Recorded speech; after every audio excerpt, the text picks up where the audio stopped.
इंदौर के महापौर पुष्यमित्र भार्गव ने बड़वाह में स्वच्छता का महत्वपूर्ण संदेश दिया। नगरपालिका परिषद के द्वारा आयोजित स्वच्छता की बात अपनों के साथ कार्यक्रम में मुख्य अतिथि के रूप में उन्होंने उपदेशक की भूमिका निभाई। देखिए खास रिपोर्ट।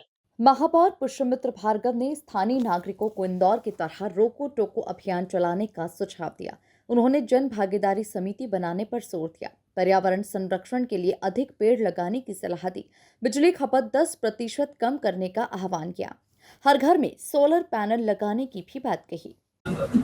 बड़वाह नगरपालिका अध्यक्ष राकेश गुप्ता जी और यहाँ के सम्माननीय विधायक सचिन बिरला जी के प्रयासों से बड़वाह नगरपालिका को स्वच्छ और स्वस्थ रखने का जो संकल्प है, उस संकल्प को आगे बढ़ाने के लिए स्वच्छता संवाद, अपनों की बात अपनों के साथ, स्वच्छता का संदेश देने वाला और देश के यशस्वी प्रधानमंत्री श्री नरेंद्र मोदी जी के सपनों को साकार करने वाला शहर इंदौर मां अहिल्या की नगरी से मुझे आज बड़वाह आकर यहाँ के रहवासियों से, प्रबुद्ध नागरिकों से, मातृशक्ति से स्वच्छता पर संवाद करने का अवसर मिला। लेकिन मुझे ये जानकर बहुत खुशी हुई कि जितने नवाचारी प्रयास इंदौर में हो रहे हैं, उतने ही बड़वाह की जनता भी अपने आप को साफ और स्वच्छ रखने के लिए लगातार प्रयासरत है। मैं अपनी ओर से नगरपालिका अध्यक्ष जी को बधाई देता हूँ कि उनके कार्यकाल में इस तरह के नवाचार बड़वाह को मध्य प्रदेश की सर्वश्रेष्ठ नगरपालिका बनाएगा। एक देश एक चुनाव पर बोलते हुए उन्होंने कहा कि बार बार चुनाव से देश के खजाने पर बोझ पड़ता है। अब तक 6.5 लाख करोड़ रुपए चुनावों पर खर्च हो चुके हैं। विधानसभा और लोकसभा चुनाव एक साथ होने से खर्च घटकर 1 लाख करोड़ रह जाएगा। तो ये रिस्क भी हमेशा रहेगी कि प्रदेश के चुनाव का मुद्दा केंद्र के कैंडिडेट पे भी भारी पड़ सकता है। उसका उदाहरण उत्तर प्रदेश है। हम अयोध्या की सीट हार गए।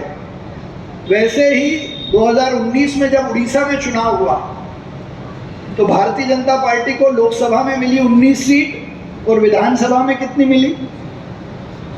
3। तो देश की जनता ये जानती है कि हम किस समय किसको वोट देने वाले हैं, इसलिए एक जो तर्क है वो भी फेल है।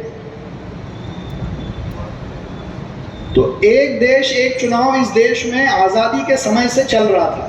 1951-52 में जब पहली बार चुनाव हुए तो पूरे देश में एक साथ चुनाव हुए और 1962 तक एक साथ ही होते रहे। कभी किसी राज्य का चुनाव अलग नहीं हुआ। ये इंदिरा गांधी जी ने जब राज्यों की कलाई मरोड़ना शुरू की, कुछ सरकारें गिरी, धारा 356 का प्रयोग किया और 1971 में तो उनकी सरकार चली गई। तब एक मध्यावधि चुनाव लोकसभा का ही हुआ।